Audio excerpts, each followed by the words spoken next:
Hey everyone, this is Tim from YourSixTech. Today in this video, I'm going to show you how to change your avatar on your PlayStation 5 account. So if I go up to my profile right here and select this, this will be my profile picture and this will be my avatar. Now to change this, let's go to settings and then go to users and accounts, then go to accounts and go on over to profile.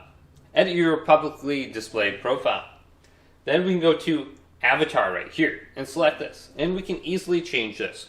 And I have like 429 different avatars, so I can select something from under this list.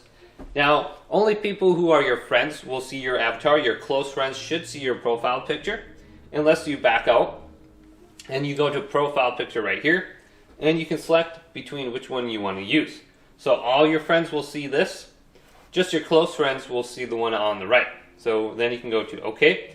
And you need to use the mobile application or the PlayStation website to change your profile picture, which will allow you to upload a custom image to whatever you want. So it's easy to do. But hopefully this video did indeed help you out. If it did, leave it a big thumbs up. And subscribe to my channel down below for more tech videos coming up next on YourSixTech.